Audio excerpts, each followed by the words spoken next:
Kawasaki Dream, which has become better known as the King of the Deathmatch tournament, was held on August 18th of 1995.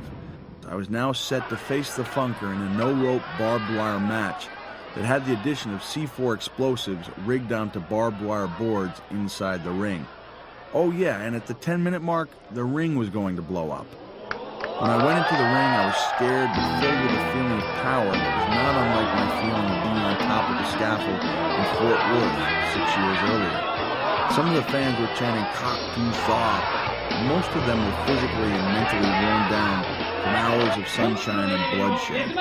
The Funker arrived in the ring to his decades-old theme music and chants of Tally, Tally. He looked old and worn out. Hell, he was old and worn out. 赤コーナー260パウンドテリー・ファンキー青コーナー245パウンドキャクタス・ジャッキーレフェリー内山翔吾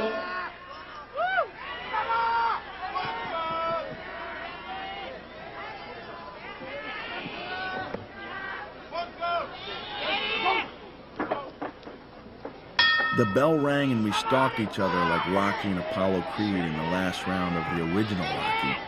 Terry flicked out a couple of jabs that grazed my eye and opened the gas slightly.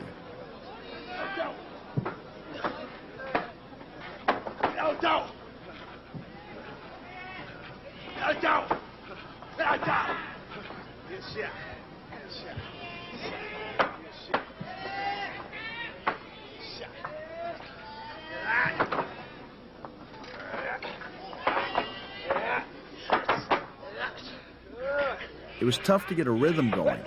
Barbed wire matches were tough enough, even without the added presence of boards laced with explosives in every corner.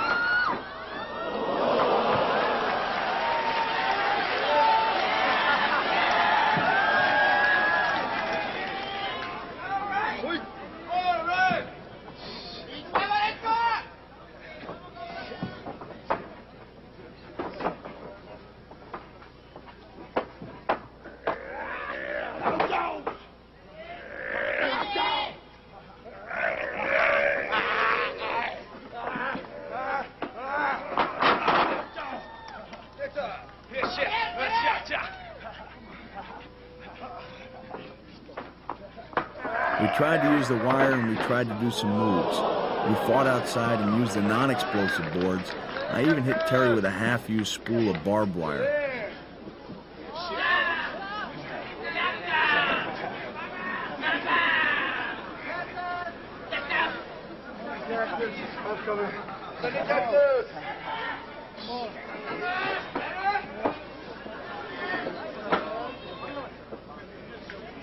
We rolled back into the ring and Terry pulled one of the boards into the middle of the ring.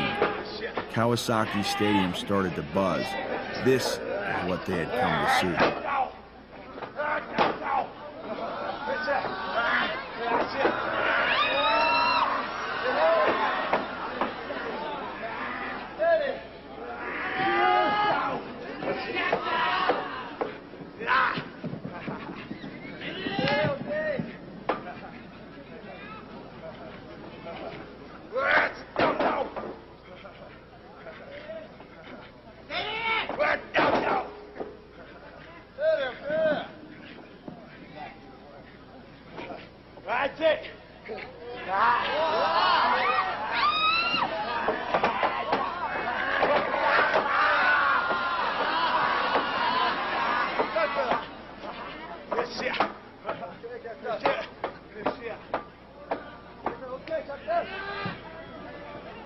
With the ominous board in the center of the ring, we picked up the pace.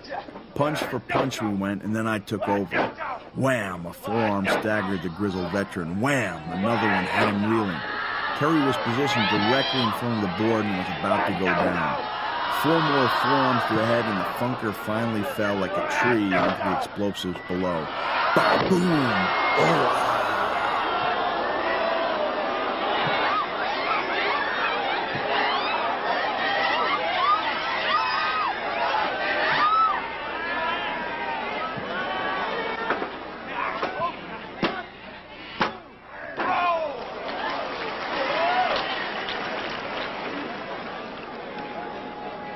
I brought Terry to the wire strands on his hands and knees. I draped him over and then took 2 steps back.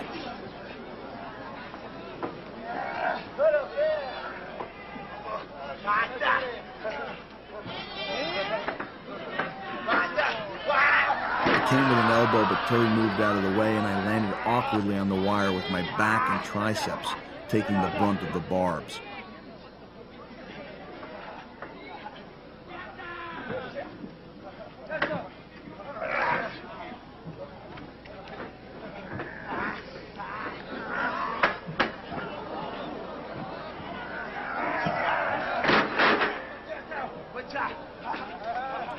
Terry picked me up and shot me into the wire. As I got closer, I became braver to the point that I thought, I'm going to take this whole side out. I'd done this twice at Korakuen Hall, and it was impressive, but injuries were likely. I didn't really care at this point. I was pretty banged up already. As it turned out, the point was moot. The wire was strung so well that my entire body barely even made it sag. Oh, it ripped me up all right. It just didn't look very good.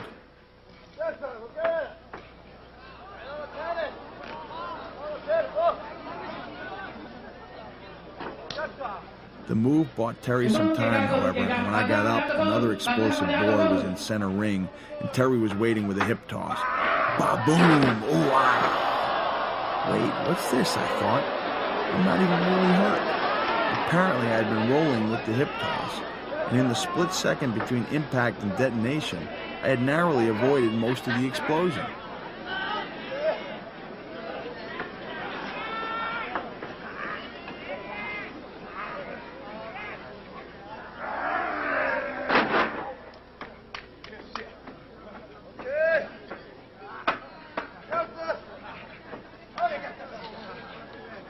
I was victorious in my first match with Terry Gordy, even after suffering a powerbomb on 10,000 thumbtacks, and defeated Shoji Nakamaki in the semifinal.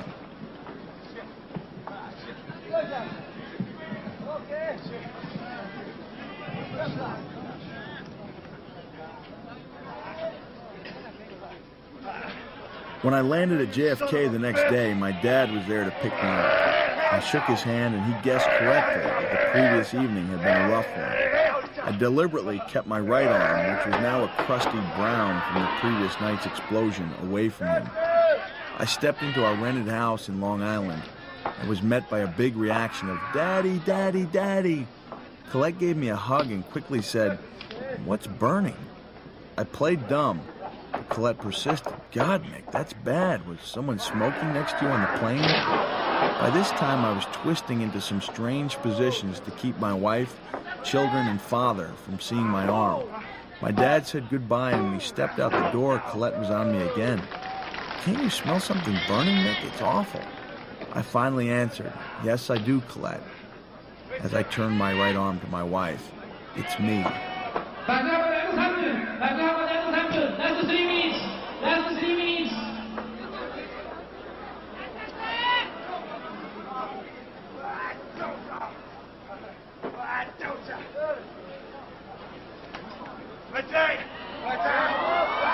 The next few months in 1995 seemed to blend together professionally.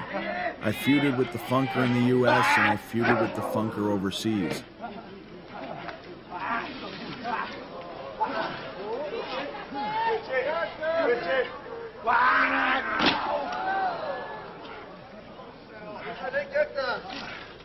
The trips were long and the amenities stank, but I was selling my shirts and getting over with the fans, and the boredom of life so far from home was a price I had to pay. I read a hell of a lot over there and became better acquainted with my body, if you know what I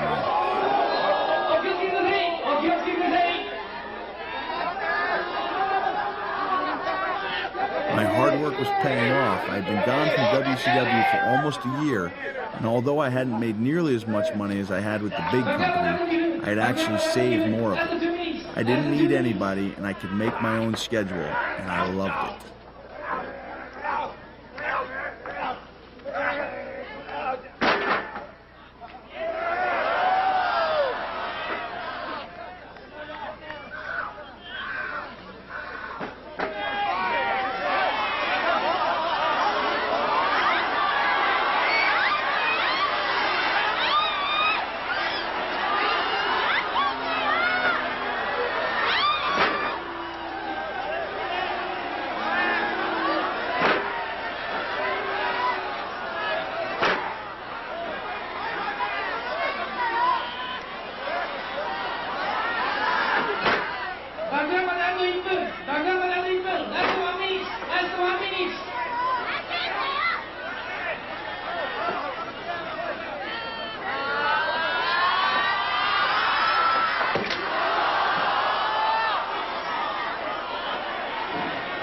I had come back and had Terry entangled in the wire in a bad way at the 9-minute mark. We had 1 minute until the ring was set to explode. My heart was racing as we faced the moment of truth. Finally, when the announcer started his 10-second countdown, I slid underneath the wire to watch this tremendous spectacle from outside the ring. 8, 7, 6. Terry tried to stand but fell back down. The fans were screaming his name. 5, 4, 3. And yes, they do count in English in Japan. I don't know why. No matter what happened or how long it took, I was going to have Terry kick out of my pin attempt. He would be known forever as the guy who kicked out of the ring explosion. 2, 1. The 4 explosions that went off looked like Roman candles.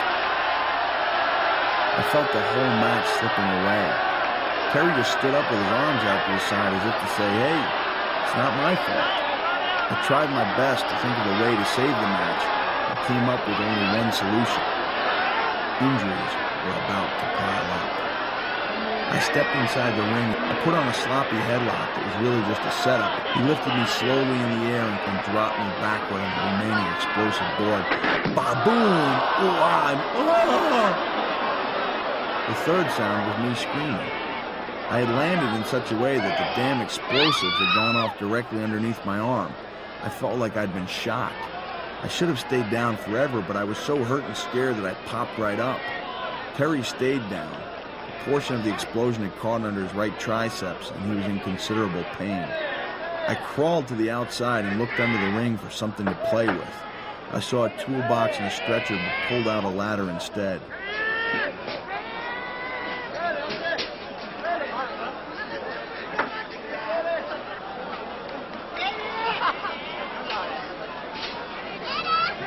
I rolled into the ring and shouldered the ladder lengthwise.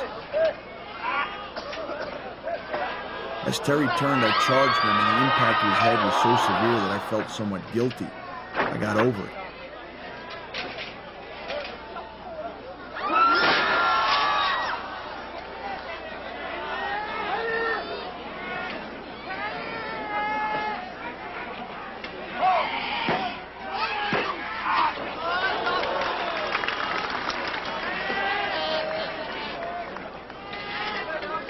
I set up the ladder to the side of the fallen funker.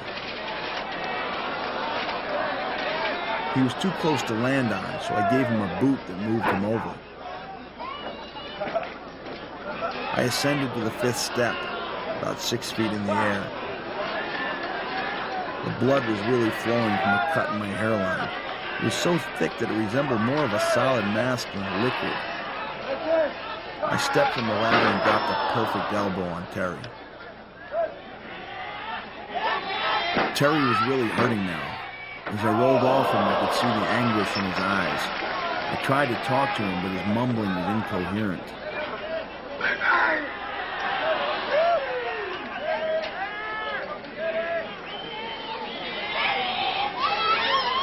I climbed the ladder again, but as I approached the 5th step, Terry got up and fell into the ladder. I felt like the guy in the old F Troop fort as I felt the ladder tipping. I fell into the barbed wire and the consequences were steep. I opened up an angry gash in my right hand and a huge gash that almost cost me my good ear. It took me quite a while to get up, and when I did, Terry still wasn't moving. He was down on his back again and was obviously too hurt to continue. I crawled over and draped my arm over him for a somewhat anticlimactic victory. The audience was confused but not disappointed. I had wrestled way too long and hard that day for my victory to be questioned. I was the king of the deathmatch.